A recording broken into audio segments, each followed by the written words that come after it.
Hello, everybody. Thanks so much for joining us. My name is Mariel Brown. I'm the Interim Executive Director of FILMCO.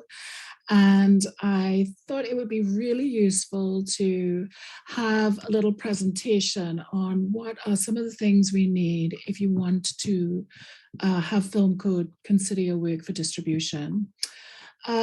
This has come as a result of FILMCO's own distribution efforts. Some of you may know, but for those who don't, FILMCO came into being in 2017 primarily as a result of challenges we were having distributing our own work to television stations in Trinidad and Tobago. That was the initial impetus for the creation of FILMCO. Is that without a kind of body or an organization to speak on behalf of individual filmmakers, there really we weren't going to get the kind of traction or visibility that we needed to represent on behalf of ourselves as filmmakers and our community of filmmakers. And so at the time, we had been negotiating long and developing for several months a whole new rollout of content for a local television station, and it fell through. And we learned a lot in that process about how you start to think about your work in terms of distribution and how people and companies buying your work, i.e. television programs or films, need to think about you and what they need from you, what they need from us as television producers and filmmakers who are making films and TV shows and who are desirous of having people see those things. Obviously, if you're making films as a hobby, I would suggest that it's a rather expensive, taxing hobby, but that you don't need to think about distribution at all. If you're making films because you love it and because it brings you joy and you're quite happy to share the film in a small way with a few people that you know, friends and family and supporters, that's one thing. But if you're making films and television programs with a view to finding a larger audience, a substantial audience in which you are getting hundreds or thousands or tens of thousands of people watching what you have made, then you are effectively signing yourself up to be involved in one way or the other in the business of distribution. And so I think it's really important to make that distinction from the get-go. If you love making films, if you're happy making films, if it brings you joy to just make something and share it with your friends, that is one thing. But if your ambitions for your work include reaching audiences in numbers, then you must consider distribution. And so this goes all the way back to the ideation process. So you have an idea. I want to make a film. I want to make a film about a guy who goes and steals an orange and gets caught by the police and is arrested and thrown in jail. That's my film. That's my short film. So he is going to get arrested and get thrown in jail. And that film, I'm going to share it just with my classmates at school because it's a student film. Okay. That's one thing. You're sharing it with your classmates at school. That's the goal for the film. You're making a film to submit as an assignment for school and to get grades. And that's the goal for the film. And that's totally fine. However, I'm making a film about a man who stole an orange, got arrested by the police, was thrown into jail, suffered all sorts of agonies and pains during his time in jail, and had a conversion and had an epiphany about his life. And while he was in jail, his life changed for the better. Now, I want this film to go to the cinema and be a massive blockbuster. That's a completely different intention for your film. So from the get-go, you know you're making the film and you know why you're making the film, because you're giving it as a school assignment, therefore nobody but the people in your class are going to see it, or you're giving it as you're making it because you want millions of people to see it. You have, I mean, of course, there are many spaces in between. You could be making this film about the man who stole the orange and had an epiphany in jail and changed his life for the better. And that film you want to end up on the festival circuit. Because what you're really looking for is lots of awards and lots of people at international festivals seeing your film, and that's great. And you want to be able to have it on your CV that you won all these awards. So when you're thinking about a film, it's really important that you set the intention from the get-go, because that has to guide. I would say it's like a cascading waterfall.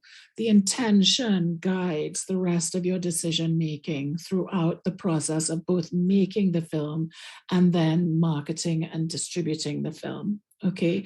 If that is your intention. I'm not saying, to me, both are absolute. There is no question of a competition here. It's just, as a filmmaker or as somebody who is about to embark on a project to make a film, it's really important that you have a clear picture in your mind of why you're doing it and what you hope to achieve, okay?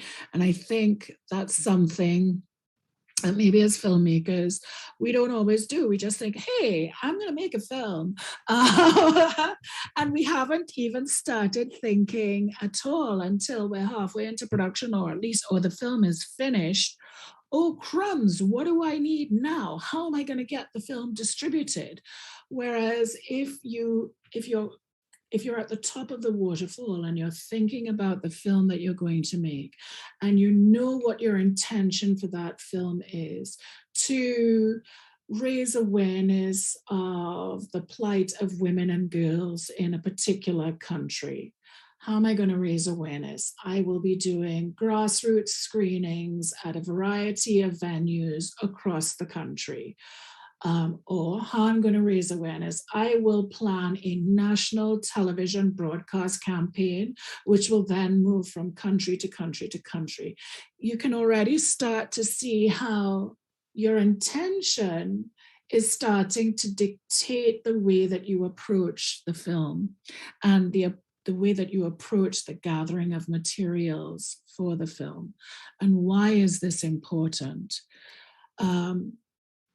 So what we're going to talk about today is a little bit about distribution, and I'm going to try, and having sort of recently had the benefit of having some ideas clarified for me personally, I'm going to try and break it down for you. So what is distribution?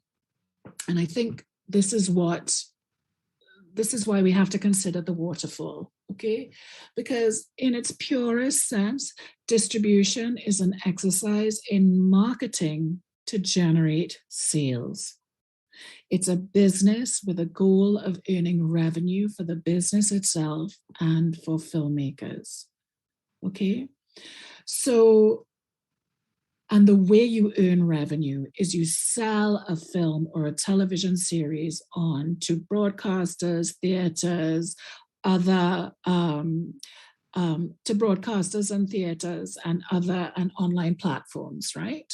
So if you think of, I think as filmmakers in the English-speaking Caribbean, and I can certainly speak for myself in this regard, when I started making films, I didn't think about, there was no thinking about in terms of that waterfall of thought of, this is the film I want to make, and this is why I want to make it, and this is what I want to happen for it. This is my goal for the film.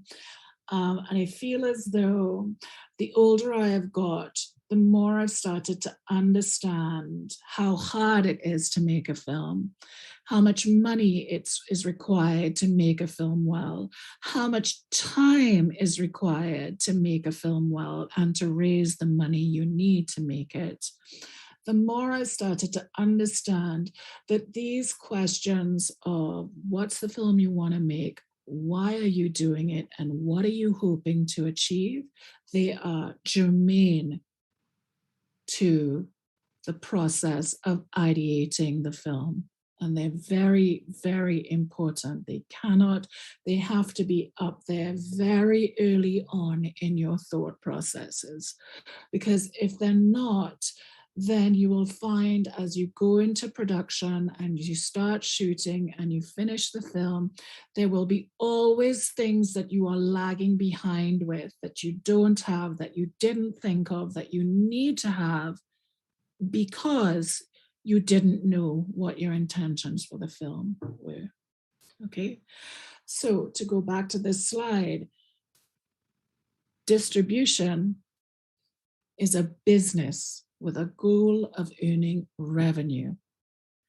It does that by selling your content to television stations, licensing it on to theatrical chains, and selling it on, licensing it on, or selling it to online platforms. Okay, right.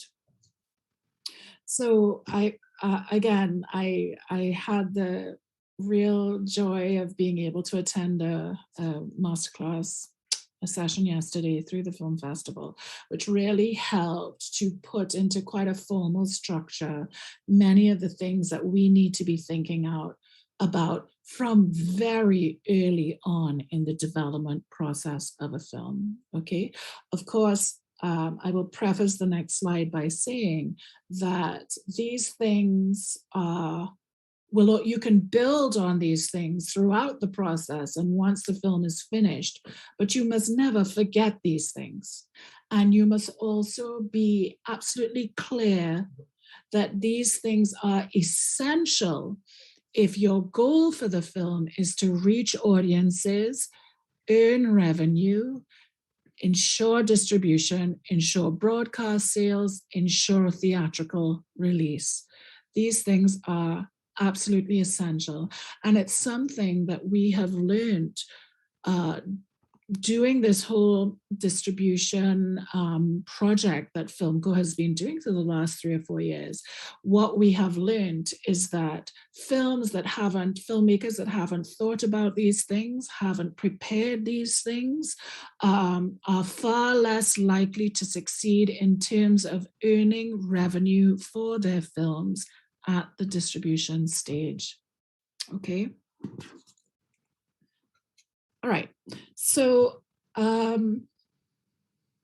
remember years ago, a friend of mine was saying to me, Mariel, how do you start developing an idea? And this was just really early on, right?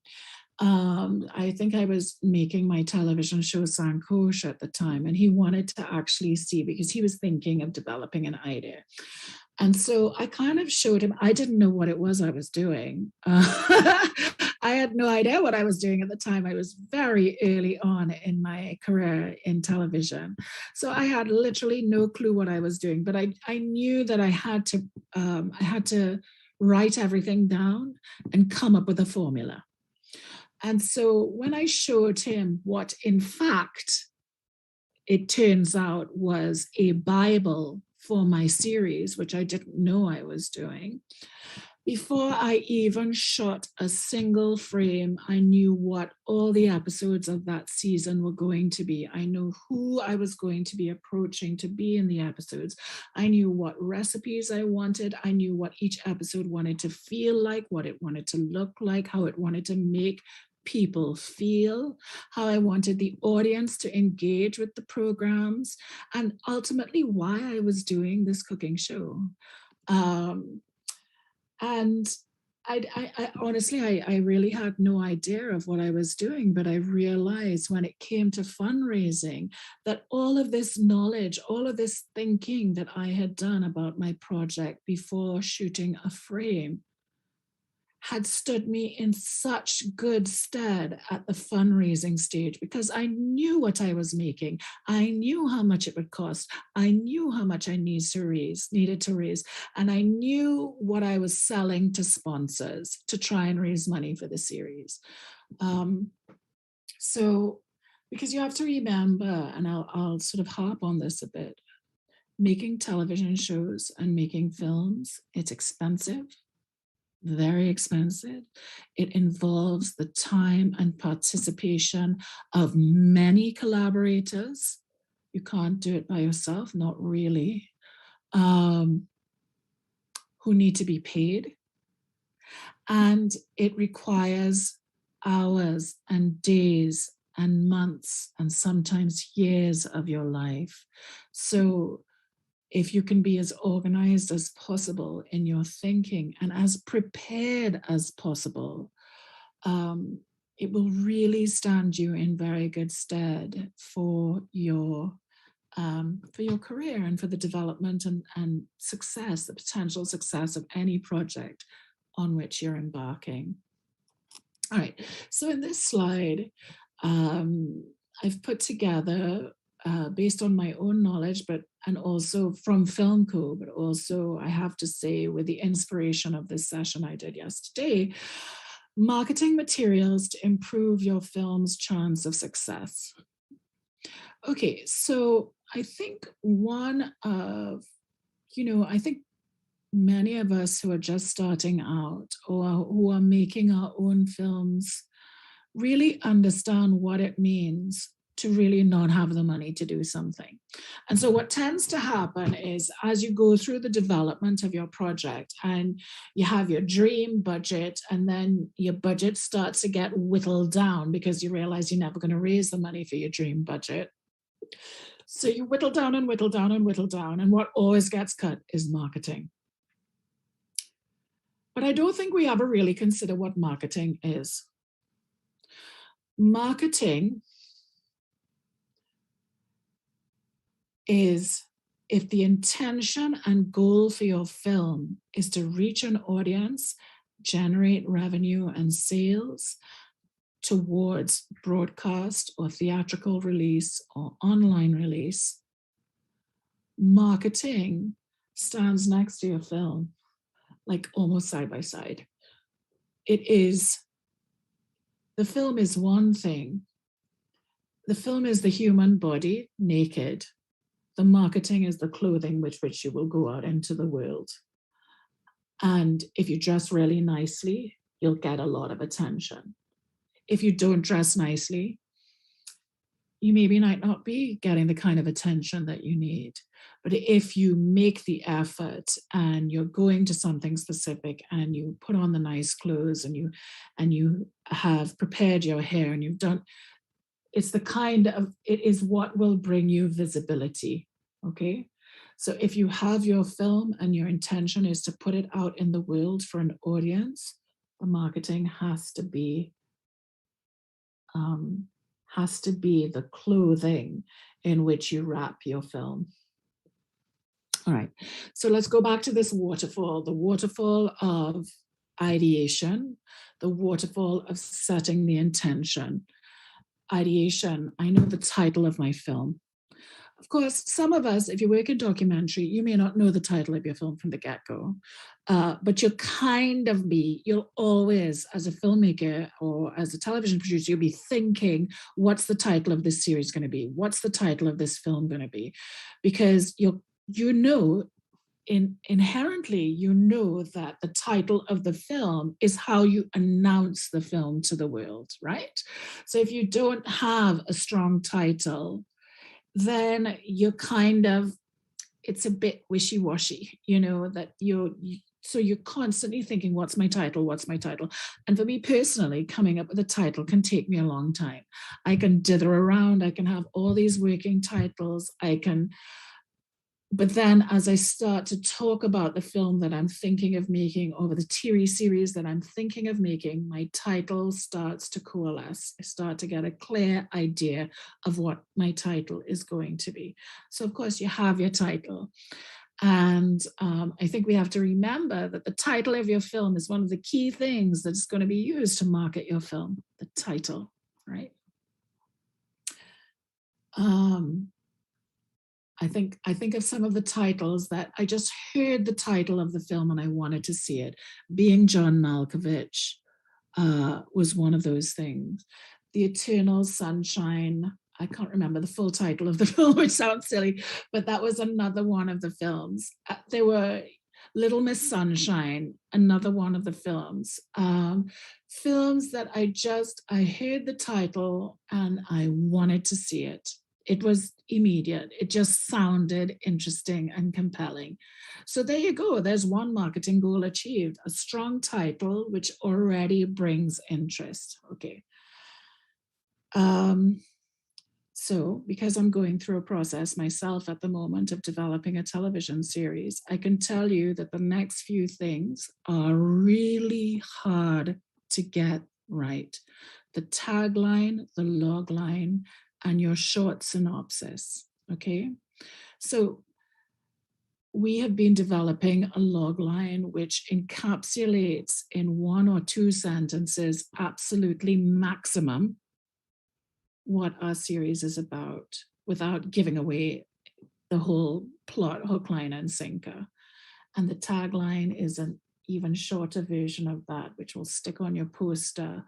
So these things you must have. Then your synopsis. What we have noticed, particularly with the Trinidad and Tobago Film Festival and also FILMCO, is some filmmakers will submit a film for distribution and the synopsis will literally be a man stole an orange from a tree and got put in jail. I think you have to start to think of yourself a little bit as a consumer, as a member of an audience. A man stole an orange and got put in jail. Does that pique your interest? I mean, I would argue that it really doesn't. And so all of these things, synopsis, logline, tagline, are there to pique your interest and get you to watch the film. Again, intention. I want audiences to watch my film. If I want audiences to watch my film, I have to concentrate on and work on and refine and refine and refine these 3 things: tagline, logline, short synopsis. Okay. A man who stole an orange and ended up in jail had a life-changing epiphany, which brought enormous happiness. I'm starting to pique your interest, aren't I? A man who stole an orange and was thrown in jail had a life-changing epiphany, which brought him much happiness, right? So you can see how I've got the basics. I've got the man stealing the orange, but I'm understanding more and more the story I'm wanting to tell. And the truth is that if you are working on these things, they really help you very early on refine and clarify for yourself the story that you want to tell, okay?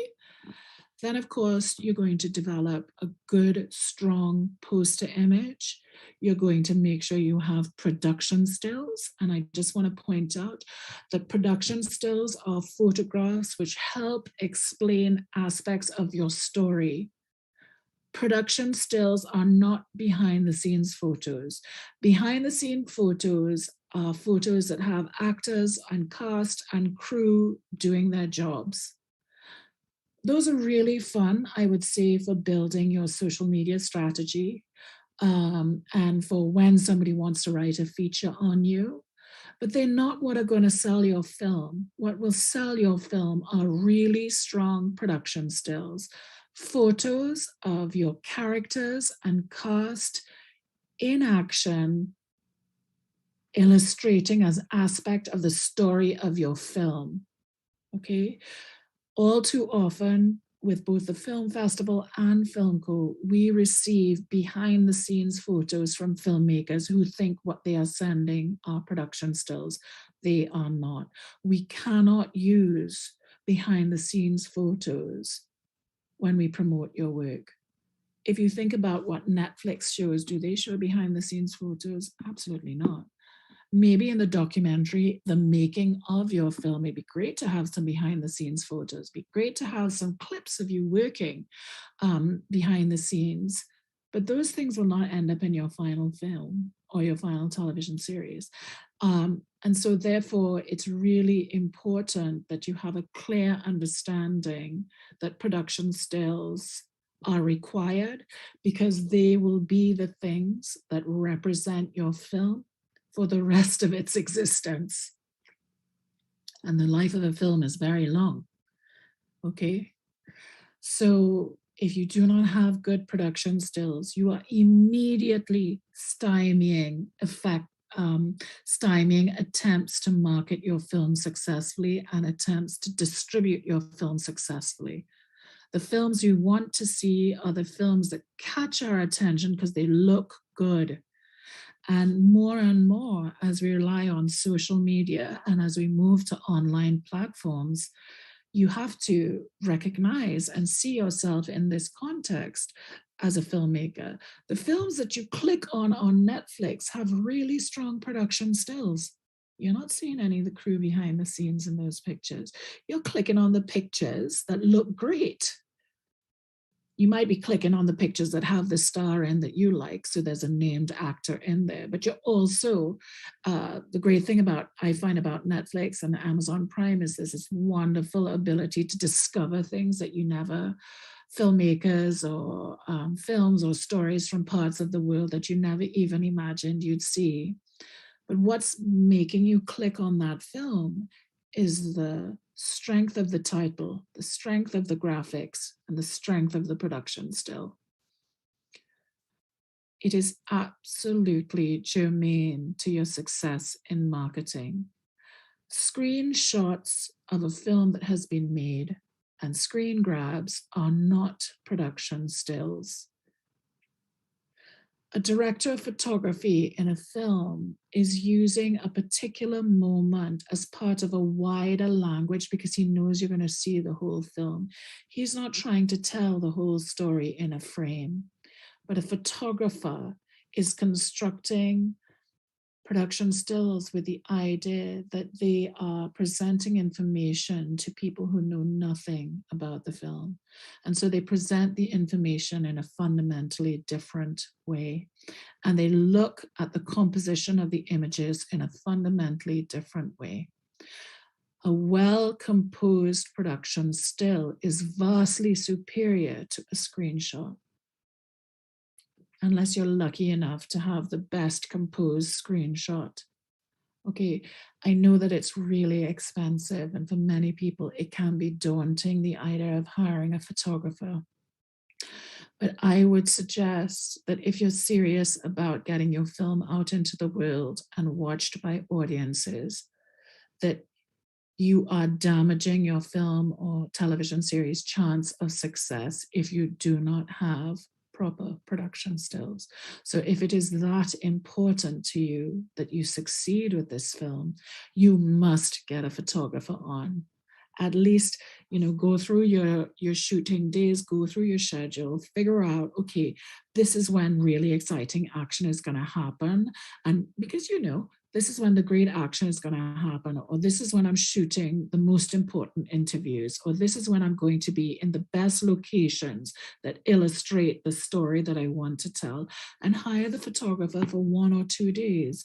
I mean, all well and good, it'd be lovely if we could hire a photographer for the entire shoot, but most of us will not be able to do that. But that doesn't mean you shouldn't try to get someone in to shoot photographs for you 1 or 2 days. Okay. And, get them to mix it up. Talk to the photographer, get them to mix it up. So you get a variety of things. You get your behind the scenes pictures so that you can help build your social media following while you're in production, but also get your production stills so that you have these strong and powerful images to help market your work once it is released into the world. I hope I've stressed that enough.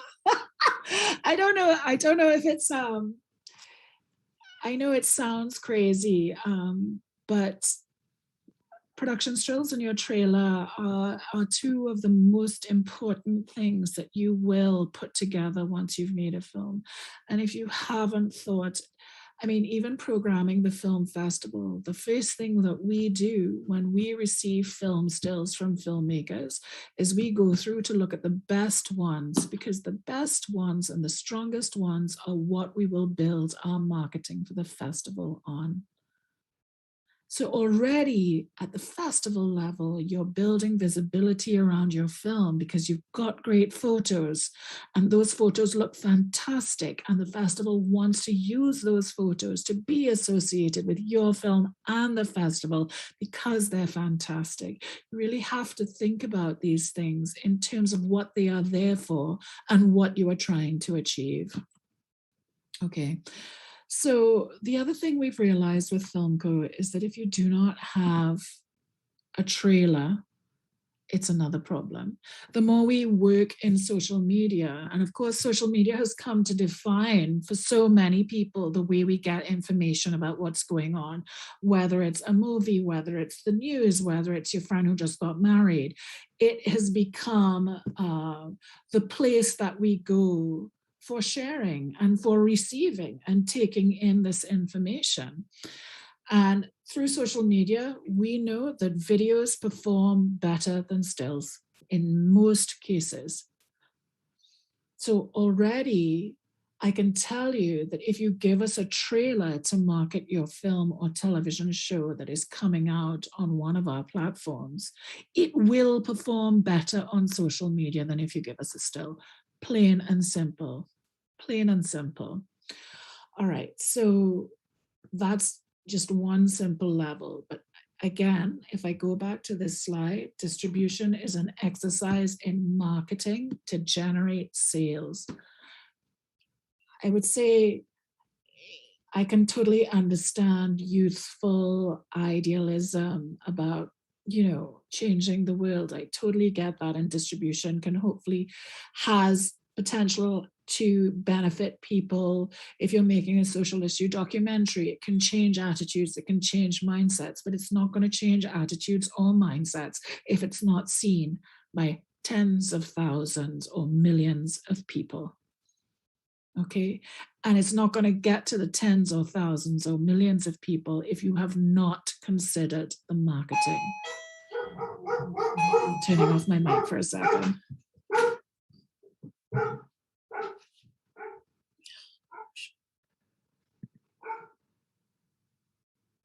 Sorry, everybody. This is one of the challenges of doing things at home. The doorbell rings and the dog goes crazy. Oh, Lord, sorry. And I can't even find the mute my mic button. I'm so sorry about that, guys.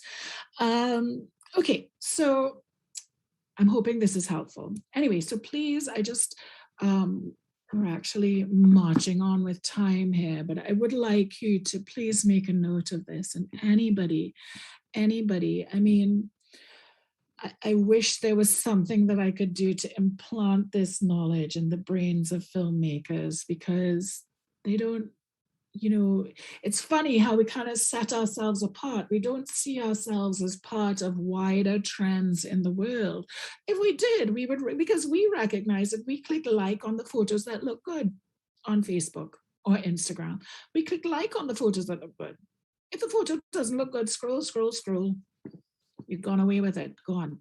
It's gone from your consciousness. So if we can recognize that it is our human nature to click like on the photos that look good, why don't we understand as filmmakers that same applies to us?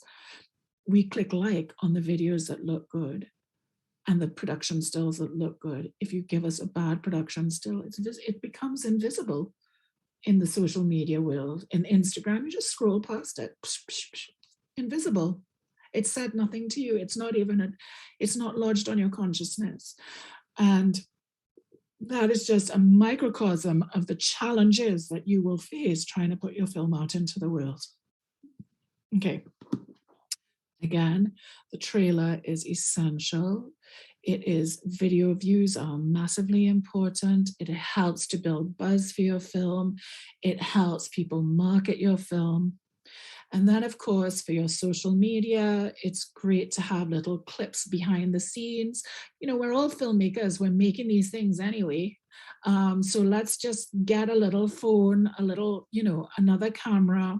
Use your phone if you want to. I mean, they're behind the scenes. They don't have to look fantastic, but they have to be interesting. Cut together a few short clips, have those to build your presence on social media, build your presence on social media. Those are really exciting and interesting. And people love, we can also tell you that people love behind the scenes.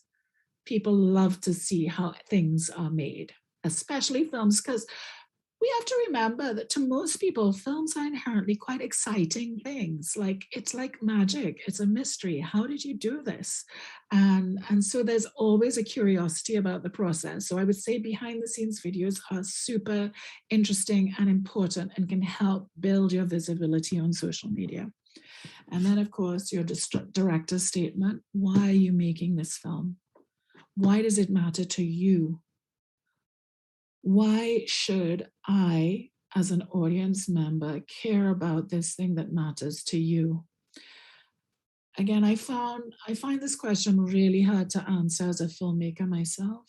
And that's because I often don't want to have to articulate why it's important to me. It's important to me because it is. And that should be good enough. But it's not. The truth is, it really isn't. If it's important to me because it is, then basically I'm making a film as a hobby to show my friends.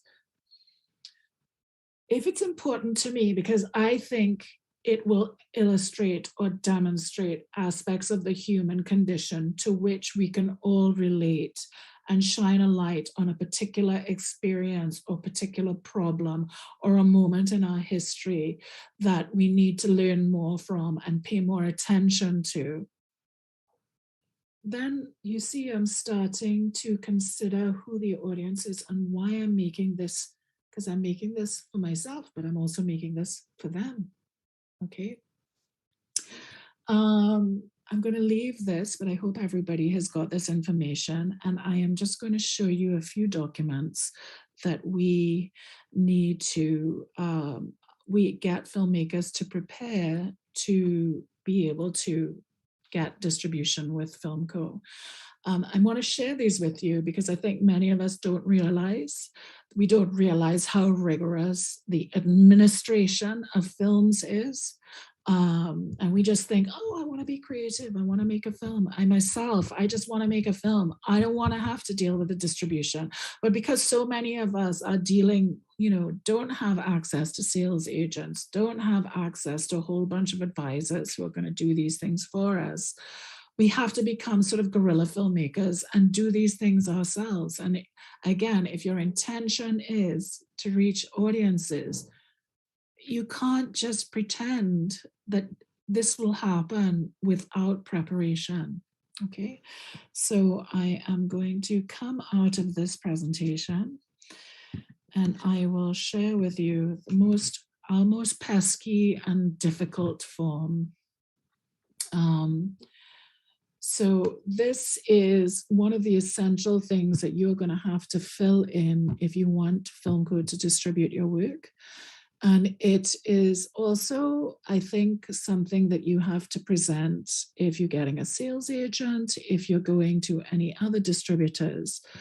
It is called a metadata form. And it's basically all the details about your film. Some of them are obvious, some of them are not obvious. So you have to have your film title. You have to have the title in English if your film isn't in English, right? Of course, these things are easy. The film synopsis, which again, go back to the question of what's the film you're making? Why are you making it? And don't just tell me a man picked an orange off a tree and got arrested. That is not a film synopsis. I think one of the things we will do in the future is we will do a workshop on writing synopses and log lines because it's actually quite complicated and difficult and quite a rigorous process. You can't just write down the first thing that pops into your brain and think that's going to be fine, because it really isn't. Okay, and then you're going to have to demonstrate all of these things. Now, all of these things, so you're going to have to tell us whether you had any major awards, which awards did you win, which festivals did you win at. Why? Because those are things we need to help build a visibility of your project. If you've won a big award, we can shout that up for you. We can call you an award-winning filmmaker. We can say this film that won the Palme d'Or at Cannes 2 years ago. This is massively important, okay? Then you get into all of these technical things. These things are important because we need to know when we're delivering your film to a broadcaster or your television series to a broadcaster, we need to know what the optimum is for broadcasting or for streaming online. Yes. If we don't have this information, then you're leaving it up to guesswork and chance. And you've spent all this money and time and dedication to making this film. Why in the world would you leave everything up to chance at that stage? Okay. So we're asking you for the shooting format, the frame rate, what language is the dialogue in? Have you provided subtitles? Are there issues with the content, nudity, profanity, violence, sex? Again, this is not to say that if you have these issues, you're not going to get distribution, but it helps the distributor know, okay, I cannot send this to, to a television station that speaks mostly to children. Okay, this just helps me understand where I should be sending your program or your film and who the audience for your program or film might be. All right, this takes a long time to fill in. And it's okay, be patient, but it's massively helpful. And we will return to this metadata time and again when we are communicating with television stations or broadcasters or anyone really who is desirous of sharing the film or television show with an audience. Something as basic as this. If you give us your social media handles, we can tag you in posts. You can reshare. Tagging you in posts means that people who look at the posts can then click on your tag and follow your page or follow you as a filmmaker. This is such a simple step that most people don't even think about. So if you give us your core team social media handles for them, we can tag you in those. We tag you in those, you can repost. That's such an easy thing to do. If you have hashtags, do you have project hashtags? If you do, let us know what they are. If you have project pages on Facebook or Instagram, we need to know the handles for those because then we can tag you and we can share. Do you have online clips or trailers? We need to have those. So these are all things that you need to think about. And so I understand that it's a really rigorous thing and it can be really exhausting. The last thing I'm going to share with you is a music cue sheet. We also ask people to fill in a dialogue list, which is, I'll just explain that quickly. A dialogue list is essentially an account of what happens in your film through dialogue. Did I explain that well? So you have your script, but we all know when you shoot with a script, because we'll ask you for your shooting script as well. When you shoot with a script, what you've shot with that script, you may make changes to that in the edit that you will not reflect on the script because you're past that. You're not using a script anymore. You're editing the actual film. Right? And for us in documentary, the script that we write to go into the edit suite is almost never the script that we come out of the edit suite with at the end of the film, because we have made changes to that script in the edit. And although we haven't changed the actual script, the script itself has changed in the film that is being edited, right? So the shooting script is the script that you go to shoot your film with, but then the dialogue list is what is actually in your film, what people are actually saying in your film, and codes at which they are saying them. Okay. Why is that important? Again, generating subtitles, it's massively important. Closed captioning, all of those things you need to have time codes of, so that the person producing the subtitles doesn't have to sit down and watch your film and watch your film and watch your film to figure out where things go. It's right there in front of them on the dialogue list. It's actually illustrated with time codes, okay? Then a music cue sheet, you need to have this. Even if you've had a composer compose original tunes for your film, and they haven't come up with any titles, you make up the titles. You come up with the titles and write down where those titles appear in the film, and for how long, okay? Obviously, if it's original music, you indicate that. If it's licensed music, you have to indicate that. Again, we are entering a legally binding arrangement with you as a filmmaker. So you need to make sure that you are not putting us in jeopardy should we get a broadcast sale for your film or television show. And the way you put us in jeopardy is by giving us a film for which you have not secured the necessary clearances and rights and releases.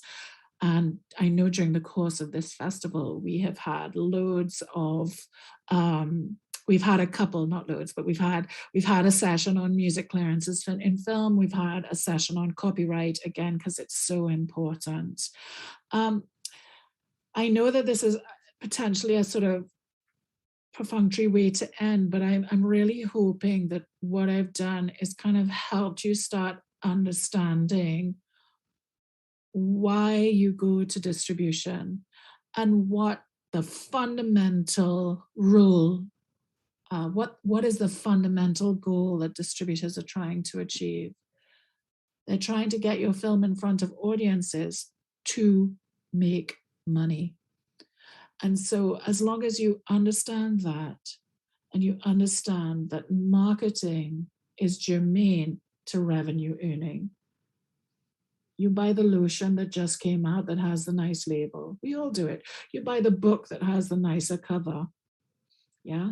You buy the perfume that has the loveliest bottle. You might smell it too, but you're drawn to the bottle first. You're looking at the bottle, right? Think about the ways in which you are marketed to on a continuous basis and understand that those things are appealing to your human nature, and that we have to, as filmmakers, recognize that we need to appeal to your human nature as well, your nature to search for a beautiful thing, to search for a compelling or interesting thing, if we are to try to succeed with distributing your titles. Anyway, thank you everybody so much for joining me. I hope this has been helpful. Feel free to ask questions in the comments below. I'd be happy to answer them during the next day or two over Facebook or over YouTube. Ask your questions and we'll get to answering them. And I hope this has been helpful, and thank you so much for joining me. And I encourage you to watch lots of films in the festival. Today is the last day. I know all the award-winning films are showing again today, so if you've missed them, don't miss this opportunity to watch them. And we still have a few more presentations and a great info session about the Trinidad and Tobago rebate being presented by Film TT a little later today. And I think that is also essential viewing if you're a filmmaker considering how you're going to finance a project in the future. All right, guys, thank you so much for being here with me.